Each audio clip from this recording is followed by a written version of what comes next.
Okay, hey guys, this is kind of a trendy topic on YouTube is the what's in my dock and what applications do I use video. And I just want to say right off the bat that I'm not exactly an Apple fanboy. I just like Mac OS 10. I have a Hackintosh, but I'm doing this from my MacBook Pro, sorry, just my MacBook. And I want to do this video because there are so many applications for Mac out there that people don't know about because people are so used to PC and they don't know what to use when they switch to a Mac.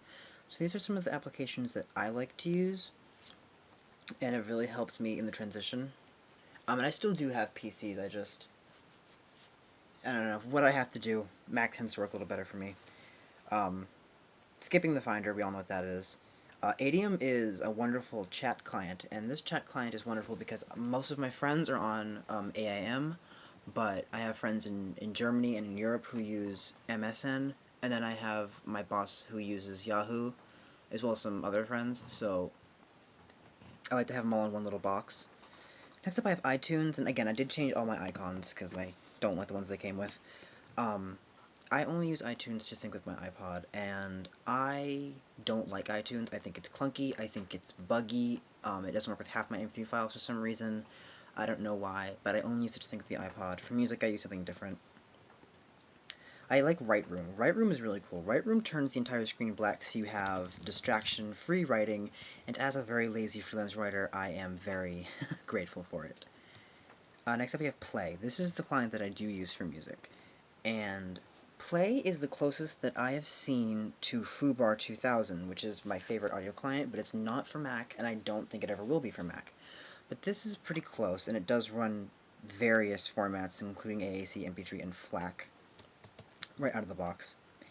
Next up we have Google Chrome, and I like Chrome because it's snappy, and in comparison to something like Safari, which I find to be slow and buggy, or Firefox, which has to update every 5 seconds, or Opera, which doesn't work with a lot of websites, I find that Google Chrome is a really good compromise between everything. I don't like a lot of the extensions that Firefox has, and a lot of them that I used were really just performance things, or like Downloader Bar, which is the default in Chrome anyway, so there you go. Last.fm is a biggie for me. It's on all my computers. It has to be. I am a huge music fan, and I like to keep track of what I listen to, as well as get recommendations. And Last.fm is online radio as well as a database. It logs. It logs everything that I listen to via iTunes or Play or whatever client that I use. A lot of clients for Mac tend to have this out-of-the-box support for it, but for PC, you have to continually install new drivers. But I love Last.fm.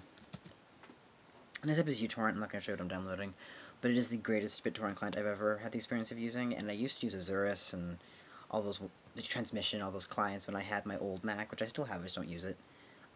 But now that uTorrent is finally for Mac, it's just, it's a breath of fresh air.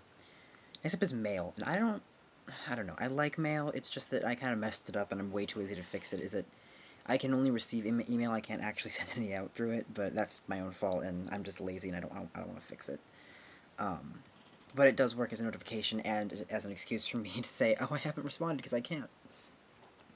Next up is Photoshop CS5, and I like CS5 over the other CSs, and I liked CS4 a lot, but CS5 really improves on boot up time in the fact that CS used to take, like 3 minutes for it to upload or for it to open, and CS5 takes seconds, and that's just wonderful. I am an artist, and I work for artists, and if I have to have Photoshop open really fast, this is great. Next up is System Settings, and I like this as opposed to Control Panel in that it's a little snappier, and I like that you can search for features, like if you have it open, you can search for exactly what you need, rather than having to click and guess, and I love that. Next up is Text Edit. I love Text Edit because Text Edit is a very powerful but yet extraordinarily simple word processor. It's similar to WordPad in Windows, except that it's way more powerful. It's almost kind of like the middle ground between Microsoft Word and WordPad, and I hate opening Word. If I don't have to open up Word, I am happy, and that's what TextEdit does for me, and I guess I love that. Okay, the next part of this video is going to be my other applications, what's in my applications folder. And over here I have my applications, my utilities, and my downloads folder, as well as the trash. But my next video is going to talk about the applications that I use in this wonderful folder, things that I don't want to clutter up my dock with. Okay, so I hope you enjoyed. Thank you.